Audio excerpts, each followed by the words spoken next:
Hello Pag-ibig members, it's me Angel. Welcome sa aking YouTube channel. Sa video na ito, tuturuan ko po kayo paano tayo magbayad ng ating Pag-ibig regular contributions and Pag-ibig MP2 through GCash.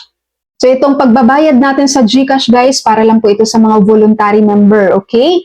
Ngayon, kung dati kang employed at magbo-volunteer ka na ngayon, kailangan mo munang mag-update ng iyong membership status sa Pag-ibig from employed to voluntary para makakapagbayad ka rin ng contributions mo sa GCash.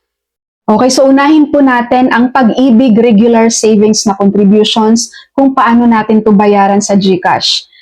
Pag login mo sa GCash mo, i-click mo tong bills. Click government. Dito sa search biller, i-type mo po ang Pag-ibig. So ito yung piliin natin, yung nasa unahan.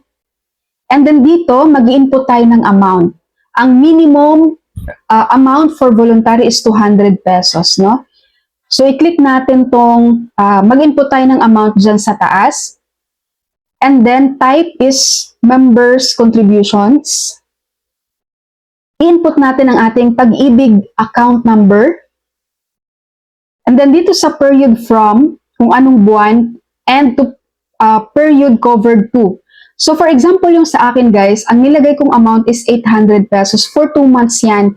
Kasi 400 yung monthly contributions ko dito. So, ang period covered from ko is September to October for 2 months. Dito sa email address, optional na po yan. Kahit i-leave blank nyo lang, huwag nyo nalagyan. And then, dito sa baba, i-click natin tong next. So, lalabas po ito, i-double check lang natin kung tama ba yung mga information. Lalo na yung ating Pag-ibig account number, tama ba na input natin? At ang period covered, tama ba yung buwan na nalagay natin? Pag okay na, i-click natin ang confirm. And then, charan, meron na tayong payment received. Meron tayong receipt, no? Nabayaran na natin ang ating Pag-ibig regular contributions. Okay? Ngayon, ito po ay makikita natin, ang payment natin ay makikita natin sa ating Pag-ibig virtual account after 3 working days. Pag nagbayad tayo ngayon, antayin mo lang ang 3 working days, then i-check mong iyong Pag-ibig virtual account, makikita mo na yung binayaran mo na contributions doon. Ngayon, proceed naman tayo sa pangalawa. Paano naman kapag MP2 ang babayaran mo? Pag MP2 ang babayaran mo guys, pag login mo sa iyong GCash, ganun din, i-click mo tong bills, click mo yung government. Tapos search billers, i-type mo yung Pag-ibig. So ito pa rin ang Pag-ibig, piliin natin yung nasa unahan. Click natin yan. Tapos dito, mag-input na tayo ng ating amount kung magkano yung MP2 natin na contributions. For example, sa akin, 1,000 monthly ako. So dito sa type, piliin na po natin tong MP2 or modified Pag-ibig to savings. Yan po ang i-click natin. And then i-input natin ang ating MP2 account number. Guys, magkaiba po yung Pag-ibig account number natin sa regular contribution tsaka sa MP2 ha. Kaya i-double check nyo po. So dito sa account number ay ang iyong MP2 account number. And then period covered from September to September. So, yan yung sa akin. Ang email address is optional pa rin. And then, dito sa baba, i-click lang natin ang next. Tapos, ito na siya.